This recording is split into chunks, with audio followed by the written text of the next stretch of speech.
Olha só, acaba de acontecer uma mudança fundamental no equilíbrio de poder da democracia brasileira. Uma única decisão judicial reescreveu uma regra que estava aí, valendo, há mais de 70 anos. É isso mesmo. De uma hora para outra, o jeito como os ministros do Supremo Tribunal Federal podem ser responsabilizados e até afastados do cargo mudou completamente. Mas, peraí, quem tomou essa decisão? E mais importante, por que isso realmente importa para todo mundo? É o que a gente vai entender agora. O que mudou, por que mudou e quais são as consequências disso tudo para a separação de poderes no Brasil. Então, vamos direto ao ponto. Tudo começou com uma única canetada. Uma decisão que mexeu numa lei que estava em vigor, olha, desde 1950. Quem assinou essa decisão foi o ministro Gilmar Mendes, que é o decano do STF, ou seja, o membro mais antigo da corte. Ele fez isso por meio de uma liminar monocrática, que é uma decisão provisória e individual.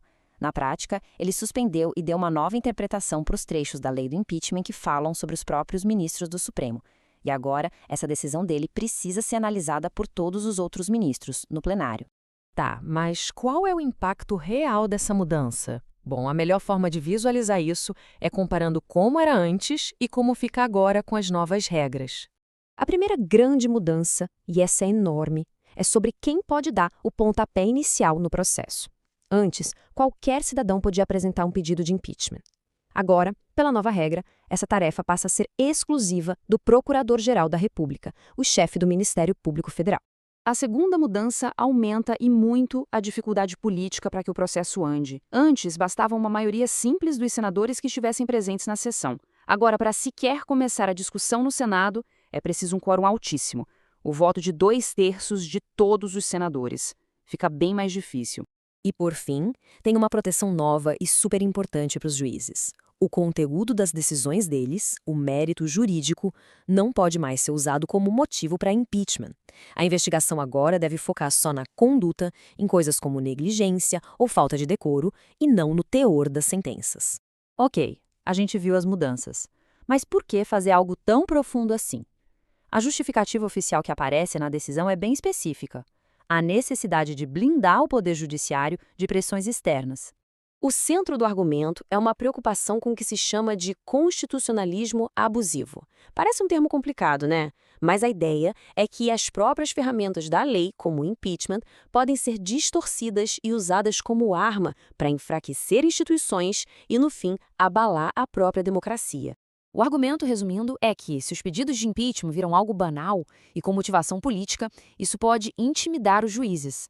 Eles poderiam ficar com medo de tomar decisões corretas, mas impopulares, e acabar cedendo a pressões políticas do momento, em vez de só seguir a Constituição. E, claro, essa decisão não surgiu no vácuo.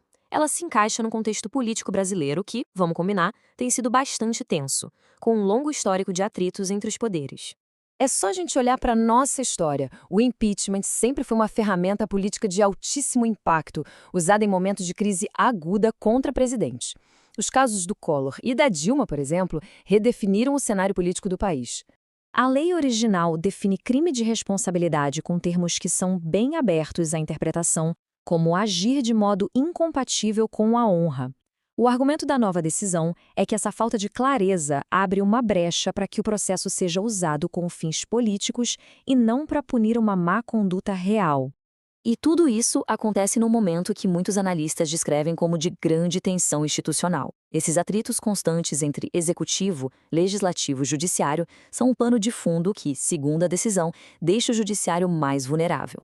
Pois é, a decisão, ao mesmo tempo em que tenta resolver um problema, acabou abrindo a porta para uma série de outras questões bem complexas que continuam sem resposta. E aqui a gente chega no primeiro grande impasse. O Supremo pode, ele mesmo, definir as regras do seu próprio processo de impeachment. Fica uma situação um pouco contraditória, né? Porque lá no processo da presidente Dilma, o tribunal entendeu que não deveria se meter no julgamento que era político do Congresso. A grande pergunta agora é, essa mesma lógica vai valer quando o alvo é um dos seus? E se o Senado simplesmente ignorar a decisão e resolver abrir um processo de impeachment com base nas regras antigas? O que acontece se o STF mandar parar?